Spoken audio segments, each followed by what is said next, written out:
Bueno, vámonos a la tercera parte del mensaje y último de Gedeón. Acompáñame a tu Biblia, Jueces capítulo 7. Y desde luego no terminaríamos todo lo que es de Gedeón o como hemos compartido, pero sé que Dios nos va a hablar, ¿ok? Entonces, perfecto. Ya vamos a tener nuestra tiendita abajo también para que apoyen, hermanos, y la vamos a ir ahí acondicionando. También la semana pues vamos a seguir decorando y todo. Bueno, vámonos al versículo 1. Voy a leer 8 versículos, ponga atención porque ahí vamos a compartir. Y dice: entonces Jerobbaal, es decir Gedeón, y su ejército se levantaron temprano y fueron hasta el manantial de Arod. El campamento de los ejércitos de Madián estaba al norte de ellos, en el valle cercano a la colina de Moré. Entonces el Señor le dijo a Gedeón: tienes demasiados guerreros contigo. Si dejo que todos ustedes peleen contra los madianitas, los israelitas se jactarán ante mí de que se salvaron con su propia fuerza. Por lo tanto, dile al pueblo: a todo aquel que le falte valentía o que tenga miedo, que abandone este monte y se vaya a su casa. Así que 22,000 de ellos se fueron a su casa y quedaron solo 10,000 dispuestos a pelear. Pero el Señor le dijo a Gedeón: todavía son demasiados, hazlos descender al manantial y yo los pondré a prueba para determinar quién irá contigo y quién no. Cuando Gedeón bajó con sus guerreros hasta el agua, el Señor le dijo: divide a los hombres en 2 grupos. En un grupo pon a todos los que beban el agua en sus manos, lamiéndola como hacen los perros. En el otro grupo pon a todos los que se arrodillan para beber directamente del arroyo. Solo 300 de los hombres bebieron con las manos, los demás se arrodillaron para beber con la boca en el arroyo. Entonces el Señor le dijo a Gedeón: con estos 300 hombres rescataré a Israel y te daré la victoria sobre los madianitas. Envía a todos los demás a su casa. Así que Gedeón recogió las provisiones y los cuernos de carnero de los otros guerreros y mandó a cada uno de ellos a su casa, pero se quedó con los 300 hombres. Oramos. Padre celestial, te damos las gracias, Señor, de todo nuestro corazón, porque nos concedes esta dicha de estar en tu casa el primer día de la semana, para venir a adorarte y rendirte nuestra vida y encomendarnos para la siguiente, si es que nos concedes la vida, y vivir procurando agradarte, Señor, a tus ojos, viviendo una vida honorable de testimonio para tu gloria, para tu servicio, motivados, Señor, por el amor que tú nos tienes, Señor, y poder responderte con nuestra vida, Señor, de este amor eterno. Ayúdanos el día de hoy a poder apreciar tu palabra, estas grandes historias del Antiguo Testamento, y como tú estás presente en ellas, para ministrar nuestros corazones, Señor, para hacernos conocer la historia, este hilo de redención, Señor, desde el libro Génesis hasta Apocalipsis. Y queremos disfrutar, Señor, tu palabra y que ella nos transforme y recibe la gloria de nuestros corazones, encomendándonos bajo la guianza y el poder de tu Espíritu Santo, en el nombre de Jesús. Amén. Ok, ¿sí recuerdan dónde nos quedamos? No, ¿verdad? Bueno, hay que darle una repasadita. Estuvimos viendo el capítulo 6 de Gedeón. ¿Acuerdas sus dudas, sus temores? Hablamos de un hombre como tú y como yo, frustrado, de repente amargado, animado, y así esas altibajas en la vida y en el carácter de Gedeón. Pero fue un hombre llamado por Dios, elegido por él, imperfecto, vulnerable, débil, ser humano de carne y huesos como tú y como yo.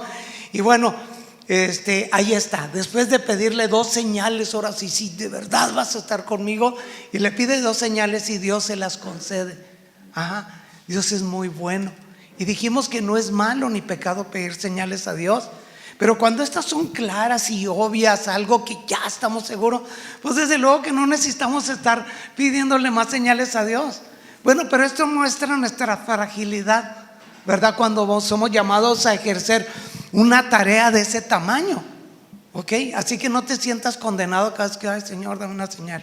Bueno, básicamente, sí, versículo 1. Entonces Jerobbaal, es decir Gedeón, y su ejército se levantaron temprano y fueron hasta el manantial de Arod.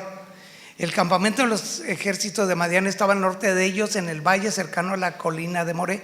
Bueno, Ahí está el mar de Galilea, el río Jordán, el mar Muerto. Bueno, por aquí estaba este hilo del río Jordán. Bueno, por este ladito está el monte Tabor, la colina de Moré, y está Manasés, pero también hay Manasés aquí, occidental y oriental. Y luego aquí pues está distribuida todas las tribus. Ajá. Entonces, el ejército de Israel está por Jezreel aquí, y los madianitas están acá, en un valle. Entonces los israelitas los están viendo ahí. Okay. El asunto es están Israel y Madián frente a frente. Entonces Dios, el ejército de Israel, temprano en la mañana va y se acampa y se posiciona, y ahí están listos. Hijo, qué miedo va a las guerras cuando ya están listas para atacarse. Versículo 2. Entonces el Señor le dice a Gedeón: tienes demasiados guerreros contigo. Si dejo que ustedes peleen con los madianitas, los israelitas se van a jactar de que ellos se salvaron por su propia fuerza, por su propio brazo. Entonces Dios, cuando yo leo este pasaje, conoce cuán débiles somos de ceder a la tentación de atribuirnos la gloria por nuestros logros, gracias a nuestras capacidades y habilidades, sean intelectuales, físicas, de influencia, por riqueza o de cualquier tipo, sin considerar que gracias a Dios Él nos ha dado la vida, nos ha dado la salud, nos ha dado la inteligencia, nos ha dado las oportunidades, la gracia con la gente para poder alcanzar estos proyectos. Ajá. Así que somos débiles y logramos algo y decimos: ah, no, para eso me quemé las pestañas, para eso estudié. Y entonces si no consideramos a Dios en nuestros proyectos de vida, así como en nuestras luchas, retos y desafíos, nuestros logros alcanzados van a alimentar nuestro orgullo. O sea, si tú y yo sacamos a Dios, nosotros somos los dignos de gloria. Dios quiere evitar que Israel caiga en la trampa del orgullo, y para eso quiere primero que Gedeón lo entienda. Por eso dijo: tienes demasiados guerreros. Entonces, si dejo que todos tus guerreros se enfrenten a los madianitas y los venzan, van a decir que fueron ellos. Así que quiero evitarles que caigan en la vanagloria. ¿Ah? ¿Sí te suena conocido? Entonces, tienes demasiados guerreros. ¿Qué es lo que va a hacer Dios? Va a meter un primer filtro de esa cantidad de guerreros que tiene Israel, de esos 32,000. Y el primer filtro que Dios va a poner es la valentía. Entonces, versículo 3 dice: por lo tanto, dile al pueblo, a todo aquel que le falte valentía o que tenga miedo, que abandone este monte y se vaya a su casa. Imagínate. Así que 22,000 de ellos se fueron a su casa y quedaron solo 10,000 dispuestos a pelear. Híjole. La Biblia dice: todo aquel que tiemble o se estremezca, se amedrante. Si antes de una batalla la mente te traiciona y le das cabida al temor, se convierte en un enemigo más en tu contra. Y entonces la situación se torna peor. ¿Sí te ha pasado? Porque el miedo puede paralizar a una persona. Muhammad Ali, que en sus tiempos era Cassius Clay, él amedrentaba mentalmente a sus oponentes. Y era tal su habilidad que él ya ganaba antes de subir al ring. decía: te voy a noquear en el 5º round, estás muerto. Y las personas quedaban afectadas. La mente puede viajar a terrenos inconcebibles. La palabra temor, viéndolo así de forma vertical, yo lo pongo de esta manera. Lo dije en la reunión de matrimonios. Imagínate, T-E-M-O-R, ¿verdad? Entonces lo defino de esta manera. Testimonio es el temor, testimonio engañoso que manipula y oscurece la realidad. O sea, el temor es un testimonio que engaña, manipula y oscurece la mente de lo que es la realidad. Entonces, Dios dice: a todo aquel que le falte valentía o que tenga miedo, que abandone este monte y se vaya a su casa. Cuando somos débiles en la fe, es seguro que vamos a ser más fuertes a nuestros enemigos de lo que realmente son. Cuando somos débiles en la fe. ¿Cómo la ves? ¡Qué franqueza! Porque estos hombres, estos 22,000 que se van a regresar a su casa, estaban viendo en el valle la cantidad de madianitas. Y sí, te puede pasar a ti y a mí. No la vamos a hacer. No la vamos a hacer. No somos 32,000 contra ese ejército innumerable. Pues tengo esposa, me acabo de casar, tengo hijos, tengo proyectos de vida. O sea, ya no voy a salir de ahí. No, pues mejor patitas. ¿Para qué te tengo? No, perdón, pero no, yo me doy de baja.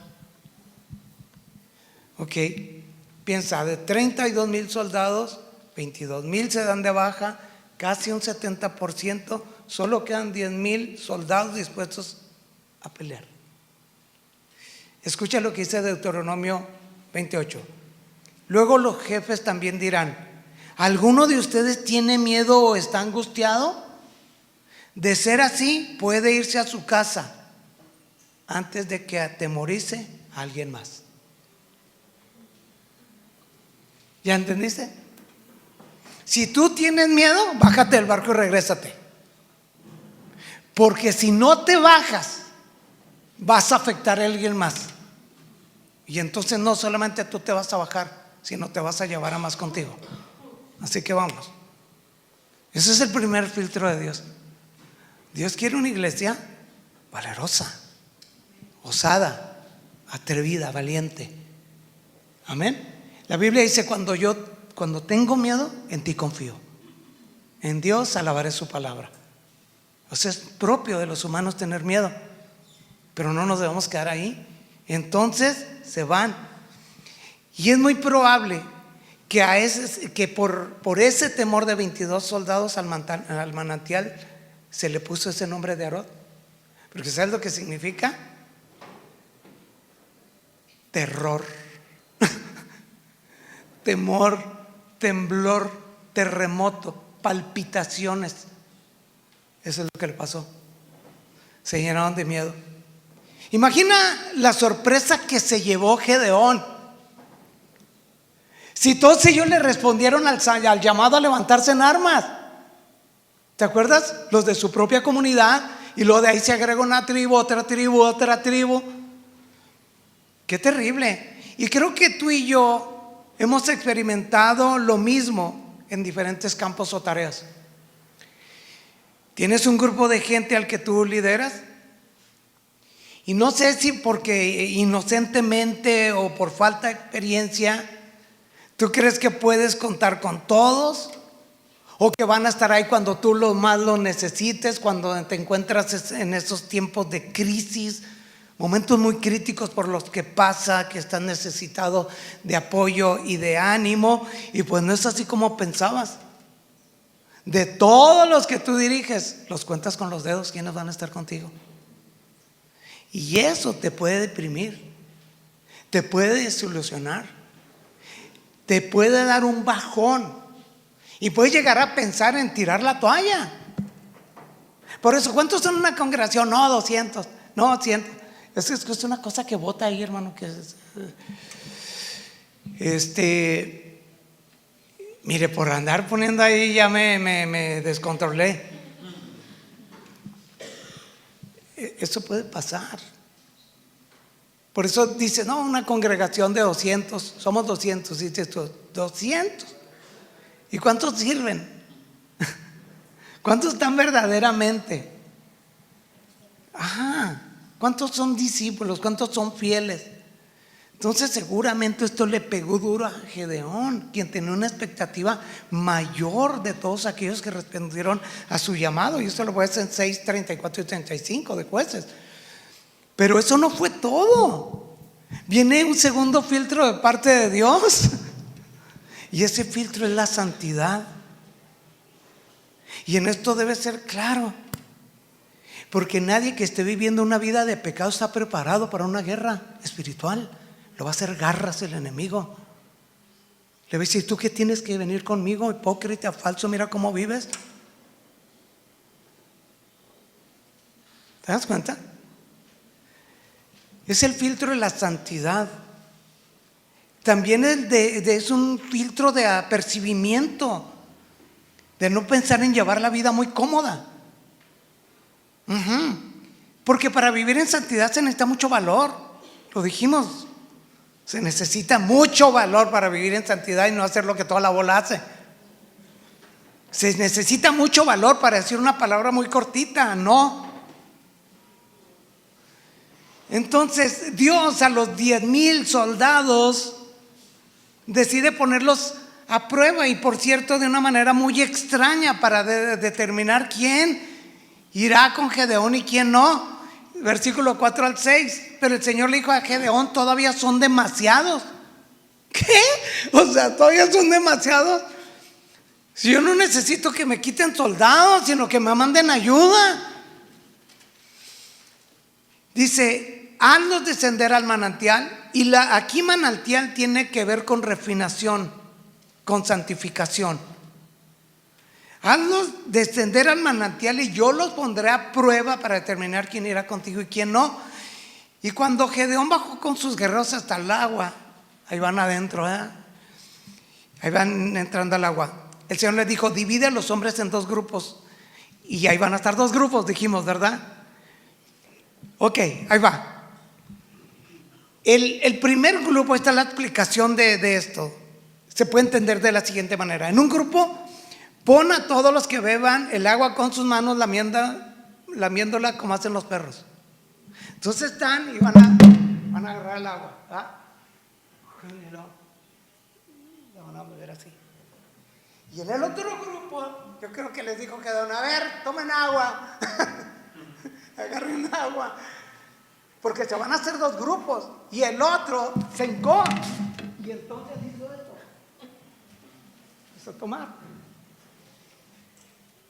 Entonces Dios dice, a esos que se hincaron, regrésalos a su casa. Dice, entonces nomás se quedaron los que la vieron en el agua como perros. Me acordé de un jugador de la selección mexicana, no vamos a llorar, pero dijo Juan Sánchez, el defensa lateral derecho, somos perros, dijo. No jugó en el segundo juego porque le sacaron por perro una tarjeta. La cosa es de que están. Ahora, una explicación sería por qué se quedan esos 300 de uno, por qué va a haber así el agua.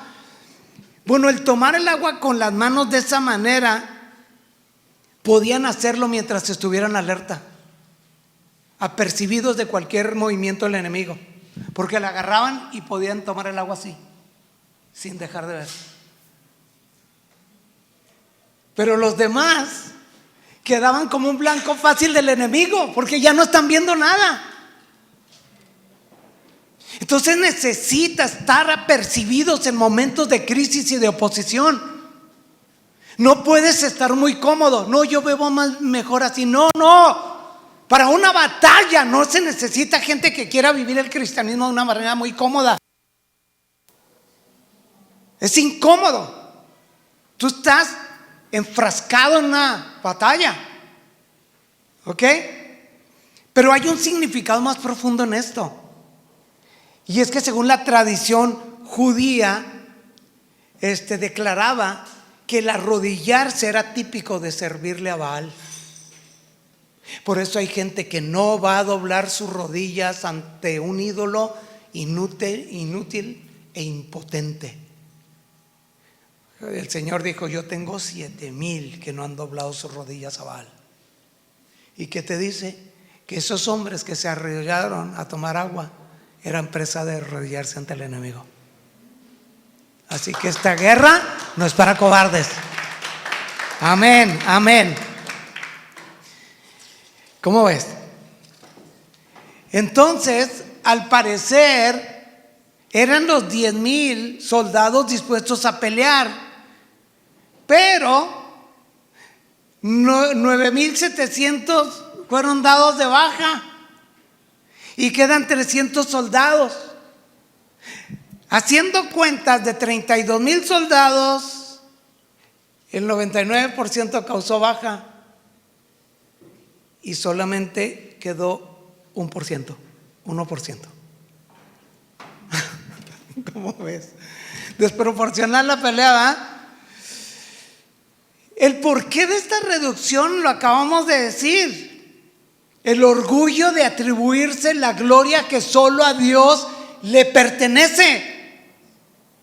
Alguien dijo por ahí: Dios con el todo el hombre no hace nada. Con mucho hace poco, con poco hace mucho, pero sin nada del hombre hace todo. Y Dios está ahí. Entonces Gedeón no necesita que le quiten soldados, sino que le manden ayuda. Pero qué diferentes son las matemáticas de Dios a la del hombre, ¿verdad? ¿Cómo la ves? Y todo esto está pasando desde el temprano al amanecer que estaban frente a frente hasta el atardecer. Versículo 8. En la parte final, el campamento madianita estaba en el valle directamente abajo donde se encontraba Gedeón. Ya ven que estaba abajo. Esa noche, ya llegamos a la noche, empezamos temprano en la mañana, ya vamos en la noche. Le dijo a Gedeón: levántate, desciende al campamento madianita, porque te he dado la victoria sobre ellos. Entonces posiblemente Gedeón está dormido cuando el Señor lo despierta, porque la noche era parte de la estrategia de Dios. Dice la Biblia que Dios hizo el día y también la noche, y tanto uno como el otro le alaba. Y era parte de la estrategia. Levántate, desciende al campo de los madianitas, porque yo te he dado la victoria. Por eso fue apresuramiento. Eran las palabras de Dios que a Gedeón le aseguraban la victoria sobre sus enemigos. Amén. Así como a nosotros nos ha dado la victoria sobre el mundo y sus tentaciones y sus filosofías y leyes que son contrarias a la verdad, la justicia y a la ética del evangelio. Mira, Juan dice: pues todo hijo de Dios vence este mundo de maldad, y logramos esa victoria por medio de la fe. O sea, nosotros, Dios nos aseguró ya la victoria. Nosotros hemos vencido, somos más que vencedores por medio de aquel que nos amó. Vamos de victoria en victoria en Cristo, dice la palabra de Dios. Somos más que vencedores. Estas palabras para Gedeón son inspiradoras. Pero hay un pero. Dios conoce todo del hombre, escudriña su mente y su corazón, y Dios ve la debilidad y el temor en Gedeón. Despiértate, levanta, desciende al campo de los madianitas, porque yo te he dado la victoria. Pero si tienes miedo de atacar, ahí está el pero de Dios. Desciende, levántate, baja, te he dado la victoria. Pero si tienes miedo, recuérdate que ya 9,700, 22,000 ya se fueron atrás por miedo. Pero si tienes miedo, desciende al campamento con tu siervo Fura. Y escucha lo que dicen los madianitas: y cobrarás mucho ánimo, entonces estarás ansioso por atacar. Ok, después de que Dios le ordena que se levante y descienda al campo madianita porque le ha dado la victoria, le hace una pregunta como si Dios desconociera o tuviera una impresión dudosa de la seguridad y del convencimiento de Gedeón. Y percibiera que el rostro de Gedeón pues refleja temor, pero no es así. Dios lo sabe todo. Dios lo sabe todo. Pero él le dijo: pero si tienes miedo, pues Dios sabe si tiene miedo, si no tiene miedo, pero está diciendo: ve, desciende, baja, ataca y todo. Pero si tienes miedo, y es como si Gedeón dijera: no miedo para nada. Pues que el Señor le está preguntando.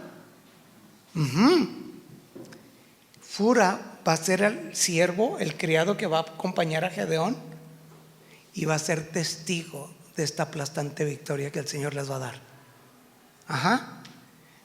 Si tienes miedo, baja con tu siervo Fura y escucha lo que dicen los madianitas. Te vas a animar y entonces vas a estar ansioso de atacarlos. Bueno, ¿quién no se llenará de miedo de tan solo saber que tu nómina de soldados para enfrentar un ejército innumerable se redujo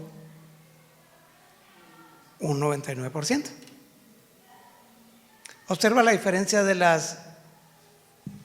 los dos ejércitos. La coalición estaba formada por 135,000 guerreros. ¿Quiénes eran? Madián, Amalek y un pueblo del oriente. Por eso es una coalición. Jueces 8 días ahí te dice, contra 300 de Israel. 135,000 contra 300 de Israel. Quiere decir que 450 soldados de la coalición contra un soldado de Israel. Imagínate, yo me voy a pelear y para tener una cifra voy contra toda la congregación de Gracia Soberana. Pues órale, vénganse.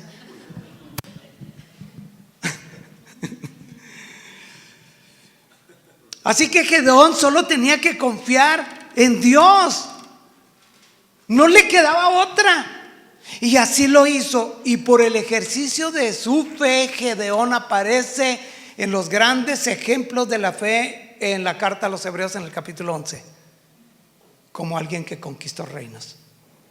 ¿Cómo la ves? Ahora, pero si tienes miedo, ¿verdad? Es revelador el pero de Dios, porque saca a la superficie la debilidad y el temor de Gedeón, pero también le va a hacer saber el aliciente que él necesita para cobrar ánimo. Dios es muy bueno, sabe que somos débiles y que tenemos temor, y dice: yo te voy a ayudar. Desciende con tu siervo Fura y escucha a los madianitas. Ahora, no se trata de un temor cobarde. Ay, qué cobarde es Gedeón. No. Es un temor natural. ¿Por qué? Porque lo que siente Gedeón es que no se encuentra en igualdad de circunstancias que su adversario, y eso le produce pues un temor. Vamos a ir como carne de cañón. O sea, el problema está que en este temor humano no se ha echado mano de la promesa de Dios. Yo te he dado la victoria, Gedeón. O sea, está así, ¿verdad? Baja, y él necesita, es que ¿cómo? O sea, ¿sí te ha pasado? Dios nos va a ayudar, Dios va a hacer algo, vamos a agarrar el lugar, vamos a agarrar el lugar y vamos a hacer esto, vamos a hacer el otro. Vero, mi esposa, normal, natural, dice: ¿cómo le vamos a hacer? ¿Cómo le vamos a hacer? ¿Cómo vamos a pagar la renta, los gastos y todo un nuevo lugar y todo lo que se vaya a hacer? ¿De dónde? O sea, mi esposa entra en crisis. ¿Por qué? Porque en los números no hay lógica. Es ir a morirte, es tomar decisiones equivocadas. Hay quien toma decisiones ambiciosas, humanas, interesadas, que termina regresándose al lugar, quedando en ridículo. Pero hay a quienes nos puede provocar una angustia de cómo le vamos a hacer, no por ambiciosos.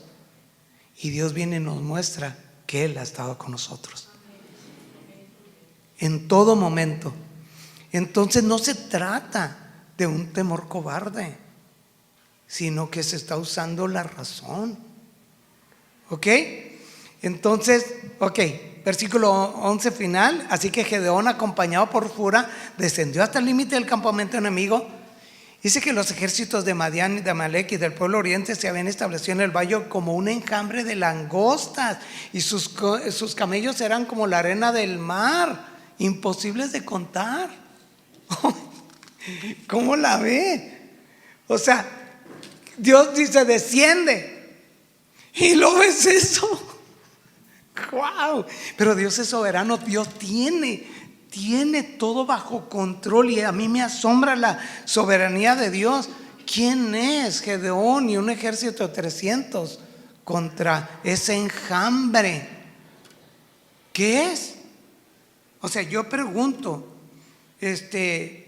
sin Dios no son nada, aunque fueran 1,000,000. ¿Sí queda claro? Pero con Dios es un ejército invencible. Así que tú y yo nos vamos a encontrar en situaciones en que no hay probabilidades. No hay probabilidades. ¿Recuerdas el pasaje cuando está una multitud que no ha comido, ha seguido al Señor, y luego van con ellos, y luego le dice: Señor, ellos sabios, prudentes, empáticos, sensibles a la necesidad del hombre, Señor, ya regrésalos a la casa, ya, por favor, sé consciente, no han comido, ya es tarde. ¿Y no han comido? ¿Qué considerados, verdad? Y el Señor, hijo, en veces nos sorprende, ¿verdad? Haz de cuenta, yo digo: Señor, vengo con Juan, ¿verdad? Estamos platicando, pues te pasas. Y luego que nos diga: pues ándenles ustedes, denles de comer. Pues ¿de dónde? Pues nomás hay un niño con, ¿qué? ¿Cuántos pescados? Dos, ¿verdad? Y 5 panes. ¿Y qué hizo el Señor con eso? Sobraban cestos. Entonces, con Dios es un ejército invencible. Entonces, versículo 13: entonces Gedeón se acercó sigilosamente justo cuando un hombre le contaba un sueño a su compañero. Mira, esto es lo sorprendente de Dios, la soberanía. ¿O tienes miedo? Bueno, llévate a tu compañero y baja al campo de los madianitas, y entonces vas a cobrar ánimo y vas a tener ansias de atacar. Baja, tiene un sueño, dice: tuve un sueño. Le cuenta un hombre el sueño a su compañero. Imagínate, soldados, Tuve un sueño, decía el hombre, en el cual un pan de cebada venía rodando cuesta abajo hacia el campo madianita. Entonces, cuando golpeaba una carpa, la volteaba y la aplastaba. Y su compañero le respondió: tu sueño solo puede significar una cosa. Aquí está la interpretación, aquí está la hermenéutica. Tu sueño solo puede significar una cosa. Dios le ha dado a Gedeón, hijo de Joás el israelita, la victoria sobre Madián y sus aliados. ¿Qué necesitaba escuchar Gedeón? Él dice: Dios le ha dado a Gedeón, hijo de Jonás el israelita. ¿Ya quieres más detalles? No, es que a lo mejor no están diciendo de mí, a lo mejor hay otro Gedeón. No, hijo de Joás.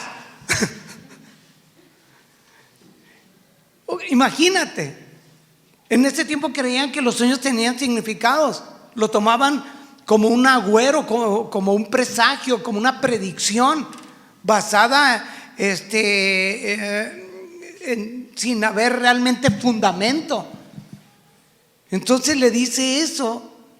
¿Cómo crees que se puso Gedeón cuando el mismo enemigo está diciendo: nos van a aplastar?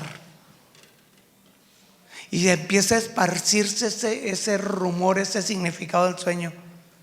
Gedeón, el israelita, el hijo de Joás. Ahora dice: el pan de cebada, dijo, ¿qué? Un pan de cebada venía rodando cuesta abajo. Ahora déjame decirte una cosa. El pan de cebada se consideraba el alimento más pobre. Así que un pobre desgraciado llamado Gedeón, el menos importante de la familia, del clan más insignificante, donde no tenían voz ni voto, Dios lo hace un líder y él lo va a aplastar a los madianitas. ¿Cómo la ves? Así que el pánico empezó a esparcirse por todos los campos de los madianitas y este era el aliciente que Gedeón necesitaba. Y aquí ves la soberanía de Dios. Amén. Así es, así es. Y a veces te vas a sentir así, que tu vida quizá no tiene significado. Amén. Pero Dios siempre te va a saber, te lo va a hacer saber. Ajá. Y así que cuando Gedeón oyó el sueño, versículo 15, y la interpretación, ¿qué hizo? Se inclinó en adoración al Señor. Eso es lo que tenemos que, perdóname Dios. Señales, otras 2 señales. Sigo lleno de temor, de debilidad. ¿Cómo eres grandioso? ¿Cómo me haces saber hasta por la boca del enemigo? ¿Cómo voy a entender? ¿Qué más necesito para saber de que tú estás conmigo? Lo adoró. Luego regresa al campamento israelita y gritó: levántense. Así como Dios le dijo: levántate, ahora Él va a levantar a los israelitas. Levántense, porque el Señor les ha dado la victoria sobre las multitudes de madianitas. Por eso la Biblia dice: algunos confían en carros, otros en caballos, pero nosotros en el nombre del Señor confiamos. Amén, amén. Así que está un Gedeón animado y ansioso por atacar, y el ánimo de Gedeón era contagioso. Y al recibir estos ánimos, él no pudo evitar esparcir ese ánimo hacia los demás. Así como los madianitas esparcieron su miedo, él esparció la confianza en la victoria del Señor. ¿Qué vamos a hacer, hermano? ¿Vamos a ser esparcidores de temor o de optimismo?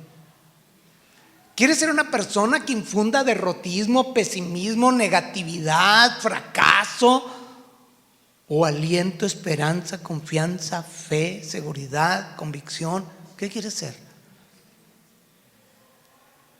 Amén. Seamos contagiosos en eso. Así que divide a su ejército entre esos 300 en 100, 100 y 100 para que rodeen el campo del enemigo. Ustedes 100 ahí, ustedes 100 ahí, ustedes 100 ahí. Y esto es importante. Y le dio a cada hombre un cuerno de carnero, un cántaro, una vasija de barro con una antorcha adentro. Ok, ahí se las da. Esa antorcha es una tea compuesta de carrizos de caña envuelto en trapos, llenas de aceite, y dentro de esa vasija está encendida, pero no en su máxima expresión, porque solamente cuando está expuesta al aire y sacudida es cuando hace un fuego enorme. Entonces le da a cada uno el cuerno de carnero, la vasija de barro con una antorcha adentro. Qué estrategia de Dios, ¿verdad? Qué manera tan asombrosa. Sepáralos, 300 cuernos de carnero, trompetas o chofar, para los que aman el chofar. Chofaristas, vamos, levántense. Ajá, con sus antorchas. Ahora, ¿qué representan? Bueno, el cuerno de carnero, ¿sí los han escuchado? Sí. Primeramente era un instrumento de viento que servía para convocar al pueblo delante del Señor. Pero también era usado para convocar al pueblo. Daba un sonido de alarma para convocar al pueblo para la guerra, o podía ser un sonido que tenía que ver con paz. Ajá. Así que ellos agarran ahora no eran los cuernototes así de esos tamaños de carnero, esos chiquitos, ¿no? Sí, pues imagínate, van cargando el cántaro con la antorcha, ¿verdad? Y luego el cuerno del carnero. Pues no era uno grandote. Bueno, no se crea, pues algunos sí, ¿verdad? Entonces, eso es lo que representaba un cuerno de carnero. Ahora, la vasija de barro, ¿qué representa? Bueno, yo creo que representa la fragilidad del hombre, porque el evangelio fue puesto en vasijas de barro. Ajá. Pero también estas vasijas iban a producir un sonido estruendoso, y las antorchas encendidas significan la salvación de Dios. Ajá. Y puede significar la unción y el poder del Espíritu Santo. Y también significan libertad. Pero mira lo que dice Isaías 6:1: debido a que amo a Sión, no me quedaré quieto. Debido a que mi corazón suspira por Jerusalén, no puedo quedarme callado. No dejaré de orar por ella hasta que su justicia resplandezca como el amanecer y su salvación arda como una antorcha encendida. Amén. Esa es la salvación del Señor. Así que versículos 17 y 18, ya estamos cerca de terminar. Después le dijo: fíjense en mí cuando yo llegue al límite del campamento y hagan lo mismo. Y aquí vemos la importancia del ejemplo de un líder llamado por Dios. Ajá. Él dice: en cuanto yo y los que están conmigo toquemos los cuernos de carnero, ustedes también toquen sus cuernos alrededor de todo el campamento y griten por el Señor y por Gedeón. Entonces dice: fíjense en mí. Y esto es muy importante, porque tiene que ver con esta importancia de un líder, de ser un ejemplo. Una persona que es llamada por Dios y que es líder, él puede decir: fíjense en mí. Es alguien que pone el ejemplo de una vida espiritual. Ajá. Alguien digno de imitar a pesar de su imperfección. Alguien que por su testimonio de vida da confianza en ser seguido. Alguien que refleja su amor y su pasión por Dios y que se esfuerza por reflejar el carácter de Cristo y su sumisión y obediencia a la Escritura.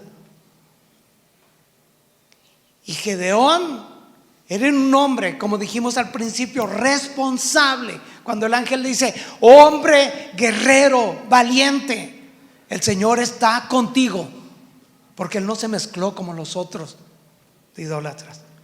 Entonces la labor de un líder es importante. Yo tengo una responsabilidad de decirle a ustedes: fíjense en mí, hermanos, evalúen mi vida espiritual, evalúen cómo yo me conduzco delante de la congregación.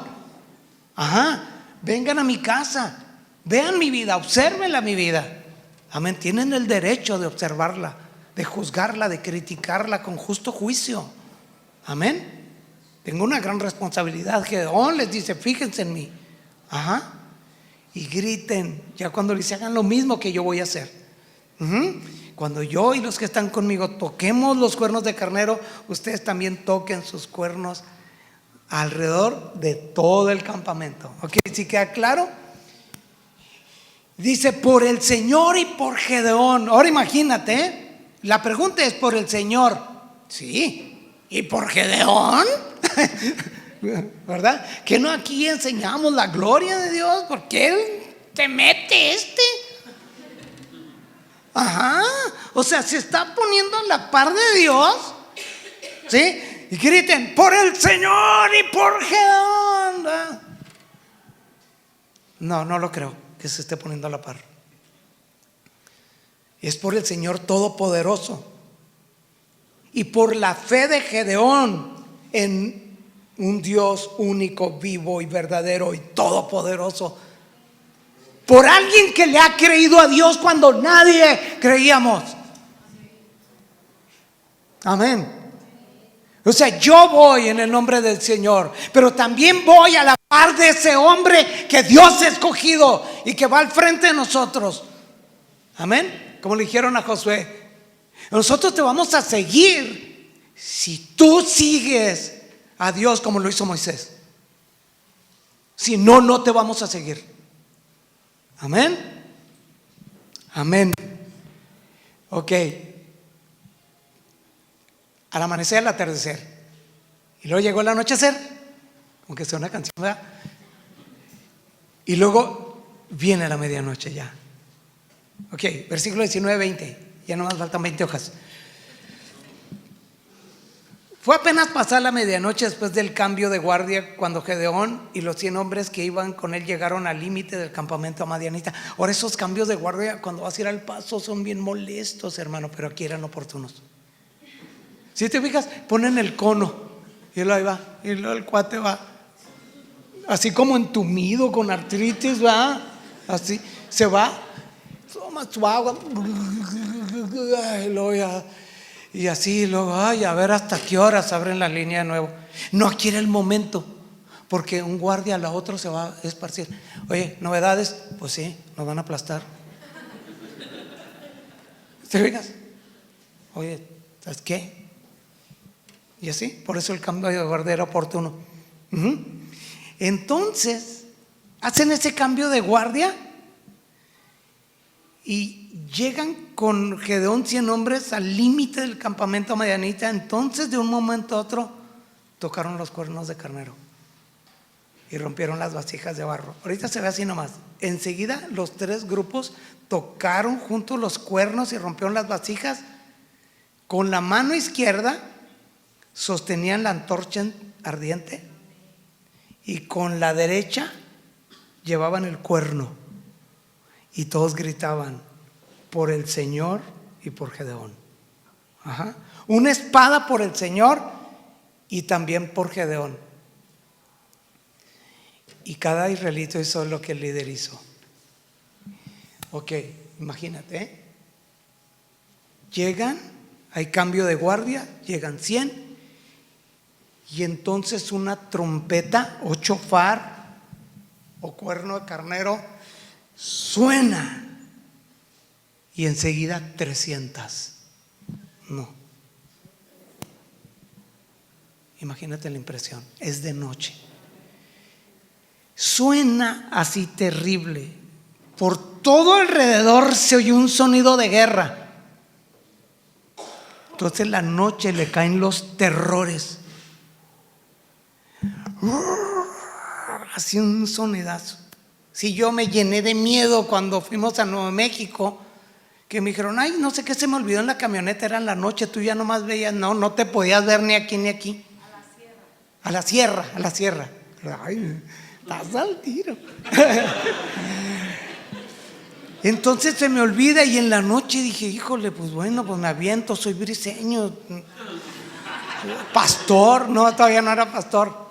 Una vez me aventé, no del Boeing, pero sí de bueno, después le platico, por briseño. Me dijeron unos borrachos cuando me subí que se me iba a aventar. ¿Se va a aventar? Yo dije, ¿sí?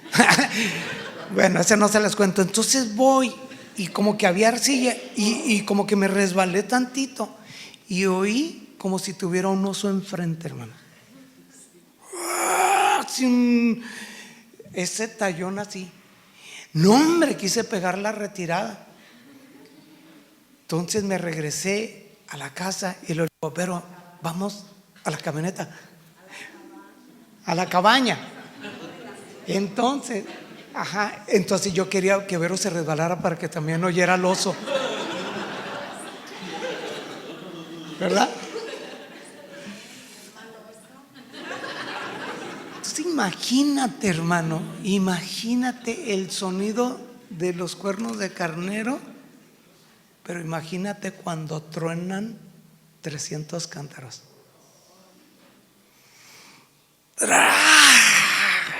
En todo alrededor. Y entonces sacan las antorchas y las sacuden. Imagínate las llamas alrededor. Dios lo hizo de noche y literalmente daba la impresión que atrás de cada antorcha había una legión de guerreros. Y los cuernos de carnero no paraban de estar sonando. Y luego un grito a una voz de por la espada del Señor y por la de Gedeón. ¿Qué es lo que se decía uno al otro de los madianitas? Gedeón, la espada de Gedeón nos va a aplastar. No es que él se ponga a la par, es que Dios les dijo que eso decían del sueño.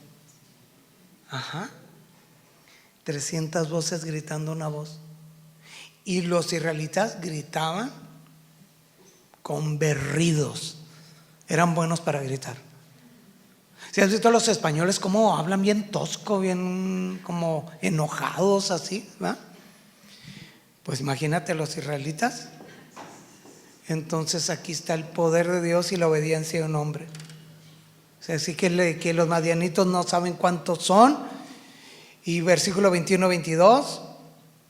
Así que cada hombre permaneció en su puesto alrededor del campamento y observaban cómo los madianitas corrían de un lado a otro llenos de pánico y gritando mientras se daban la fuga.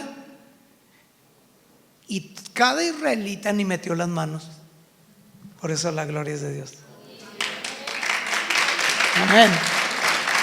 Ellos están en su posición, nomás viendo todo el mundo está corriendo lleno de pavor. ¿Y qué es lo que hace? Cuando los 300 israelitas tocaron los cuernos del carnero, el Señor hizo que los guerreros del campamento pelearan entre sí con sus espadas. Así que se mataron unos a otros. ¿Cómo la ven? Y salieron huyendo. Y ahí van corriendo, unos se van por un lado, unos empiezan a seguir a Oreb y a otro Zeb, que uno significa el cuervo y el otro el zorro. Pues ahí van, pero no el zorro de las películas, ¿verdad? Porque ese sí yo me sentía. Así que ahí van unos y van unos queriendo escaparse y otros por otro lado se van por la orilla del Jordán y mandan un aviso que los de Efraín los casen. Y como ven, agarran a estos dos comandantes. 120,000 soldados murieron esa noche. Y los israelitas sin meter las manos. Ay. ¿Cuántos alaban al Señor, hermano? Lo paradójico de todo esto es que no se necesitaron espadas para derrotar al enemigo, solamente chofares. No vamos a hacer un ministerio de chofaristas, hermano, ni crea. Cántaros y antorchas. Alfredo ya está viendo con Marla, ¿cómo ves? Sí, ¿no? Ahí arriba, ¿no? Entonces, qué gozo, ¿verdad, hermano? Con la victoria. ¿Y sabes qué hicieron con estos comandantes? Los siguieron y les cortaron la cabeza y se las llevaron a Gedeón. Aquí está. ¿Cómo la ve? Impresionante, ¿verdad? Así que ya sabes, cuando el miedo venga a atacar, cuando la situación sea desfavorable, cuando los números digan no hay posibilidad, no hay manera que tú puedas, porque la capacidad de otros es mayor que la tuya. No nos importa qué tan poderoso el gobierno o el Estado se quiera volver contra la iglesia. Si Dios con nosotros, ¿quién contra nosotros? Amén, amén. Así que los pasos para vencer el miedo cuando este toque a la puerta es que Dios nos diga: desciende al límite, hacia lo más profundo, donde tú digas: aquí nada más Dios. Escucha la revelación que Dios tiene para ti por medio de su palabra. Escucha lo que dice el enemigo de Dios acerca de Dios. Cobra ánimo, que el Señor nos ha dado la victoria. Adora a Dios porque Él ya lo hizo y entonces ataca. Amén. Un aplauso a nuestro Dios de los ejércitos. Amén. Y Pablo es un ejemplo de sus capacidades. Ajá. Él dijo: si quisiera jactarme, no sería ningún necio al hacerlo, porque estaría diciendo la verdad, pero no lo haré, porque no quiero que nadie me atribuya méritos más allá de lo que pueda verse en mi vida u oírse en mi mensaje. Aun cuando he recibido de Dios revelaciones tan maravillosas, así que para impedir que me volviera orgulloso, se me dio una espina en mi carne, un mensajero de Satanás para atormentarme e impedir que me volviera orgulloso. La gloria es de Dios. Siempre la gloria es de Dios. Amén. Y dijo: en 3 ocasiones distintas le supliqué al Señor que me la quitara, y cada vez Él me dijo: mi gracia es todo lo que necesitas. Mi poder actúa mejor en la debilidad. Así que ahora puedo jactarme, me alegra jactarme de mis debilidades, para que el poder de Cristo pueda actuar a través de mí. Amén. Es por esto que me deleito en mis debilidades y en los insultos, en privaciones, persecuciones y dificultades que sufro por Cristo, pues cuando soy débil, entonces soy fuerte. Oremos. Padre celestial,